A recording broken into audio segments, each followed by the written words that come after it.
Hello and welcome to this special edition of Kulondoloza. My name is Job Frank Chakaza. Glad you could join us. Now, recently, the Minister of Finance and Economic Affairs, Honorable Sosten Gwengwe MP, presented the 2023-2024 national budget in Parliament. I'm sure that what you're curious to know is what is in this budget? What's in it for you and what's in it for me? What does the future hold for us as a nation? I'm joined by officials from the Ministry of Finance and Economic Affairs. And now I'll introduce my panel, starting with the gentleman to my left, the Secretary to the Treasury, Dr. MacDonald Mwale. Welcome to the program. Thank you, Joab. We also have on the panel the Budget Director, Ms. Lois Chilimsungwi. Welcome. Thank you. And we have the Deputy Director for Date and Aid Division, Mr. Nations Msoya. Welcome. Thank you, Joab. First things first, I'll start with the Secretary to the Treasury. What are the highlights of the 2023-2024 budget? It's a fiscal plan that has got 3.87 trillion as total expenditure. Then out of this, about 2.9 trillion is what we call ORT, and that is for the operations of the government. Okay. Apart from that, we also have 896.2 billion for development. So this is what is in the budget. We are going to spend 3.87 trillion, and out of that, 896.2 billion is what we have allocated for development. These are the different projects that the government has. So as I said, it's a fiscal plan. It also has an revenue element. Yes. And our assumptions, according to as we are planning for the fiscal plan, our economy is expected to grow within the fiscal year by 2.8%. Okay. So that is GDP growth that we assumed. And we have an inflation average for the period of 17.9. These assumptions are very guides that we use to come up with the revenue side of the budget. Basically, the revenues are the amount that we are expecting to source in terms of taxes, in terms of the fees and charges that government charges the public for its services. So in total, our revenues, the total revenues, including grants from the donors that we receive, it is pegged at 2.55 trillion. Okay. And out of this, 2.1 trillion is the amount that we expect to come from taxes alone. All things being equal, everything should go smoothly, Yes. and we should implement it the way we want. Yes. But still, things don't always go the way we plan. Exactly. What are some of the challenges that you're anticipating as we are embarking on implementing this plan? Some of the challenges specifically to our budget have normally been maybe external shocks, our exposure to the world. You remember, and it's a common issue now, the Ukraine war Yes. affected all the supply chains. True. Most of the fertilizers, which was cheap, became expensive. The fuel, even the food, we import a lot from those other areas. We had what we call imported inflation. All the inflation that was happening because of these external shocks did affect our budget. The other challenge I could point out, there are also other unplanned or non-planned expenditures. For example, we have court cases happening right now. Then judgment happens, which we need to pay. And possibly as of now, we wouldn't be able to project all of what is coming. Most Malawians will be curious to know more about public expenditure. That's what, especially the media, is curious about. Public expenditure this, public expenditure that.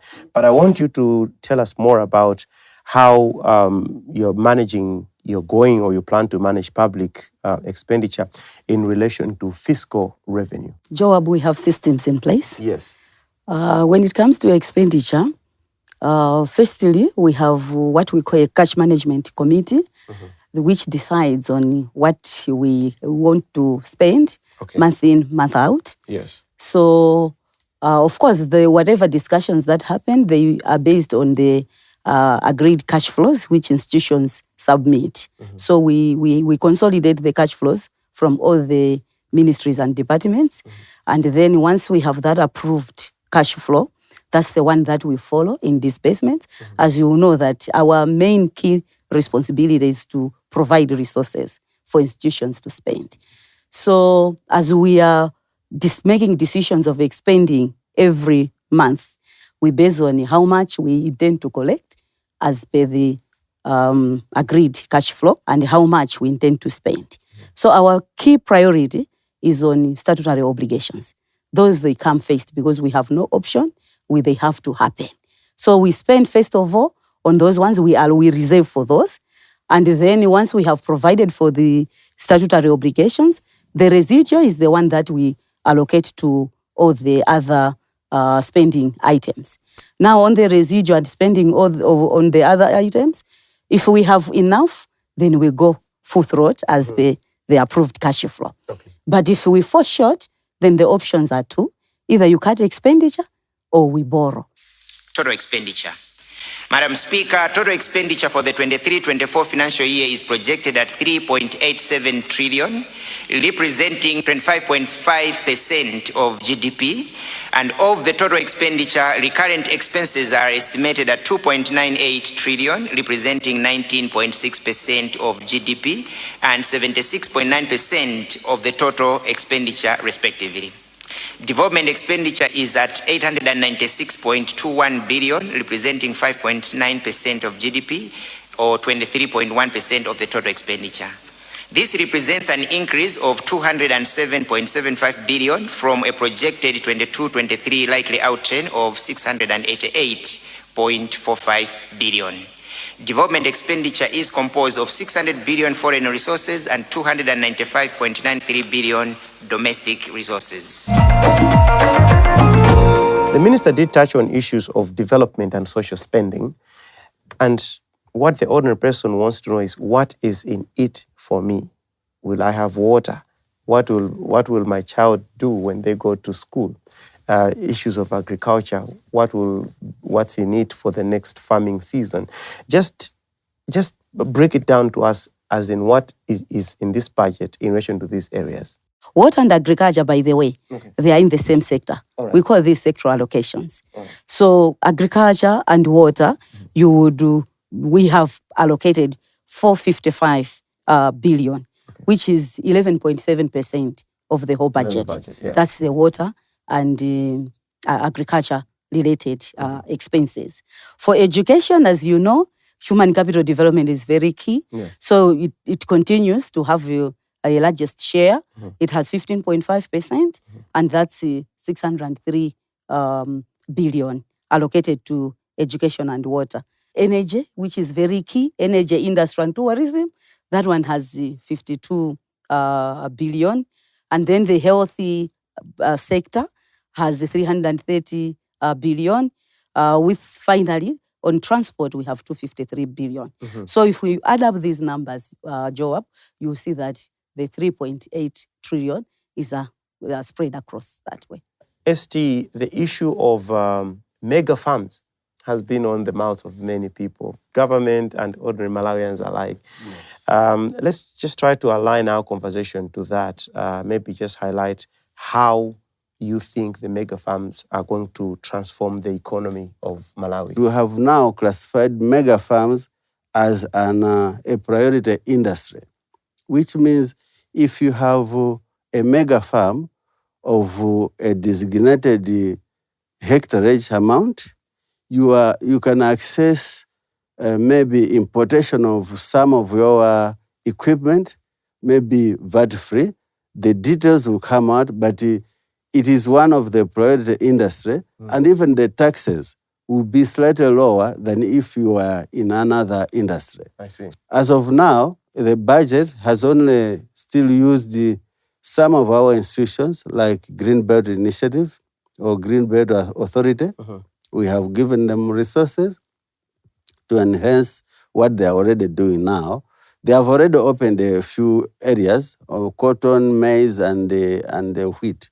They have done that already.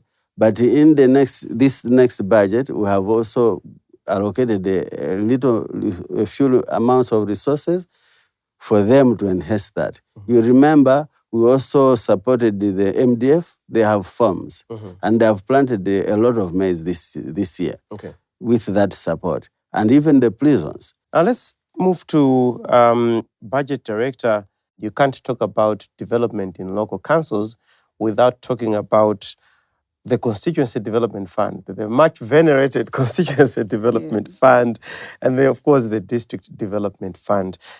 Just tell us how these are going to be, how we're going to make sure that these are promoting service delivery, the DDF and the CDF. In terms of making sure that money is being put to good use, centrally from our side is we encourage community participation. The transparency aspect is very key.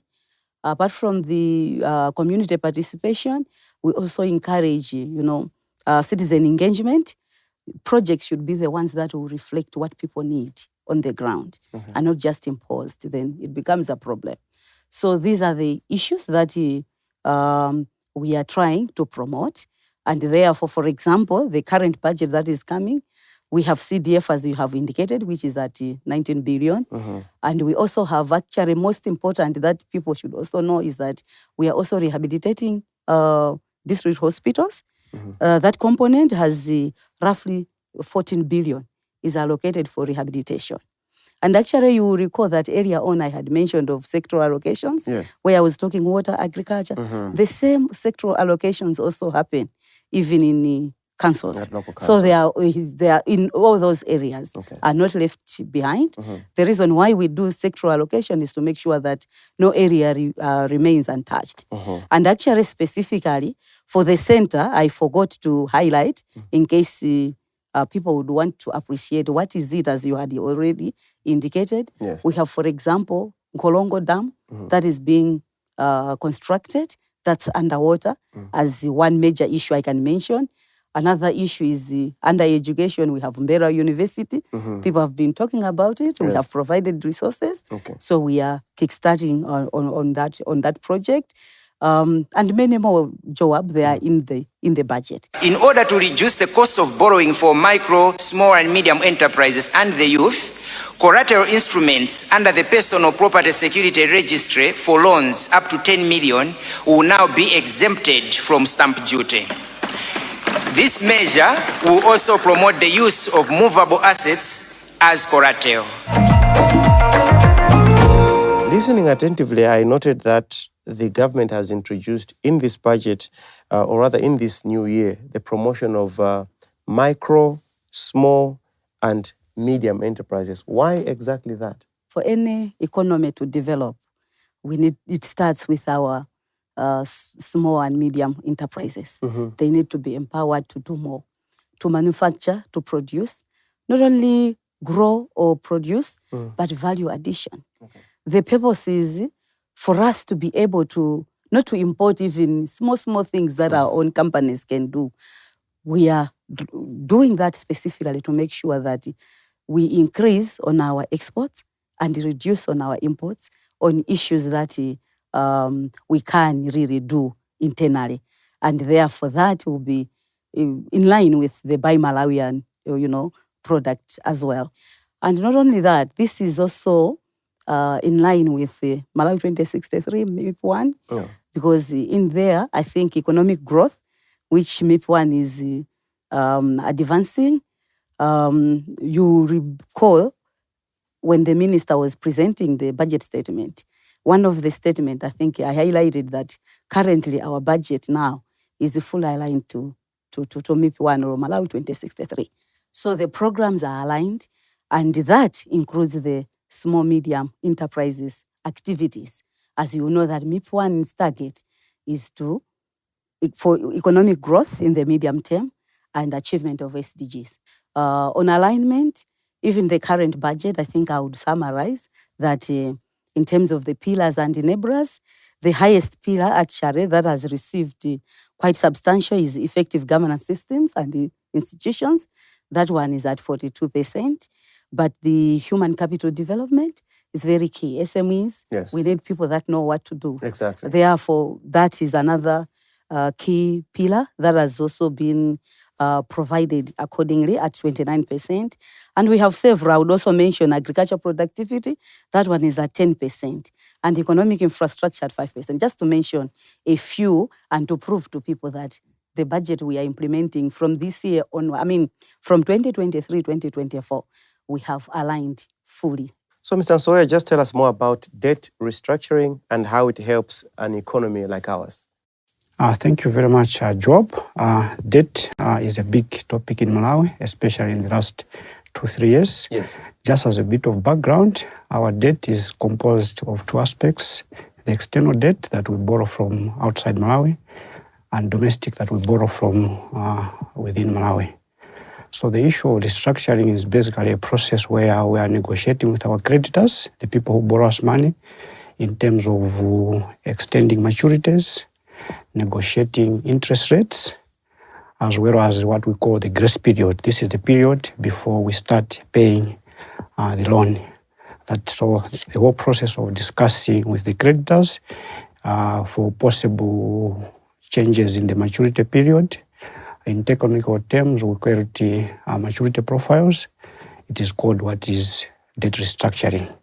So what involves is that you are talking to our individual creditors, one by one, negotiating for an extension of 10 years here, 2 years here, a reduction of interest rate. Why would we need that? Does it mean the loan was poorly negotiated at the beginning, or? The loans were not badly negotiated, but Malawi finds itself in a bad position because over the last 5-6 years, the economy has experienced a series of shocks that have put us really in a difficult position.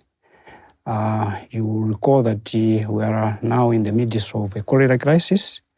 Polio was also there, accompanied by COVID-19. In between Russia, Ukraine, in 2016, 2015, thereabout, we had floods followed by droughts. So a series of these have really put the economy of Malawi to underperform, maybe an average growth of under 5%. So this has put the economy in terms of our capacity to pay back the loans that we got from the external creditors has made it very difficult for us to pay those. Yeah, so that's the whole reason we are discussing with them to say, look, we experienced these challenges that are well known to the world. We would have paid you, but maybe this would be at the risk of us not saving our citizens. So I also need to mention that the debt restructuring, we are mainly involving our external creditors because our major debt servicing challenges are to our external creditors, because we need to find the dollars, the euros, and all the external currencies to be able to pay. And as I said, because we are not able to export as much, it means our capacity to pay these loans in dollars has been diminished. So we are mainly discussing debt restructuring with our external creditors. Not all of them, but we have just picked out our bilateral creditors. These are governments that lends money to Malawi. Secondly, we are also discussing restructuring with our two major commercial creditors. On debt restructuring, the government already engaged its external commercial creditors and is now engaging its bilateral creditors, notably China and India, for a possible debt treatment. So far, the response has been positive, and government is also exploring debt swap arrangements to supplement restructuring, and discussions are at an advanced stage. So, Mr. Nsoya, the question that most Malawians have is that simple one. Why do we keep borrowing when we have put in place so many strategies to increase revenue generation? Why do we still have to borrow? Yeah, first of all, I need to say that borrowing per se is not a bad thing, because it is a mechanism to ensure that there are programs, even at a family level. You may project that you may receive money in 2 weeks' time. In between, you need some cash flow to make sure that the family operations are not disturbed. The same applies to government. Our minister has presented a budget of around 3.7 trillion thereabout against the projected revenues and grants, which are much lower. So we come in to borrow to make sure that we finance the gap that has been is in the budget.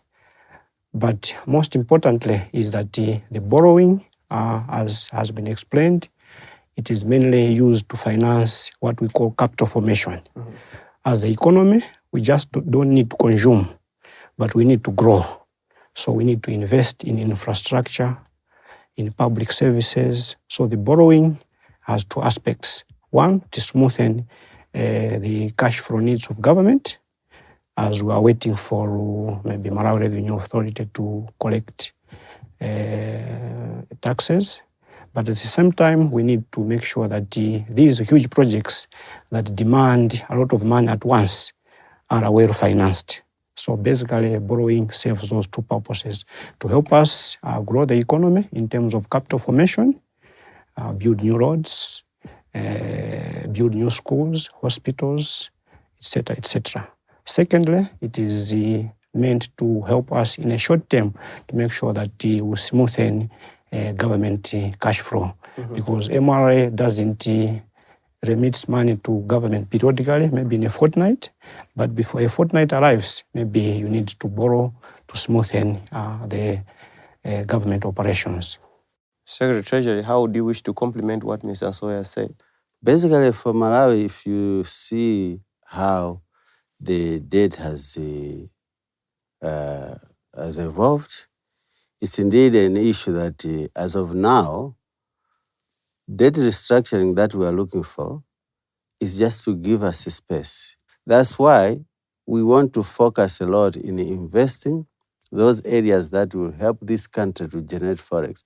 You know, one thing that is clear with our debt, it's not the amount that is a problem, but our capacity as a country to pay, because it is what he said, we are probably not generating enough exports, enough forex to pay. You know, these loans are from outside. So when we pay, we have to find dollars to pay. Yes. But as an economy, for a while, our exportation was very low, and we are not able to get enough forex to pay these loans. So we are trying to say, why, colleagues, as creditors, can you give us a breathing space? Instead of paying all of this to you, probably, can we maybe pay you less now in this period, and then we focus on investing in our country so that we boost this productive capacity, so that later on we should be able to pay without any problems. I think that's basically what debt restructuring wants to achieve. Ending this special edition of Kulondoloza today, where we're unpacking the 2023-2024 national budget as presented in Parliament by the Honorable Minister of Finance and Economic Affairs, Honorable Sosten Gwengwe, MP.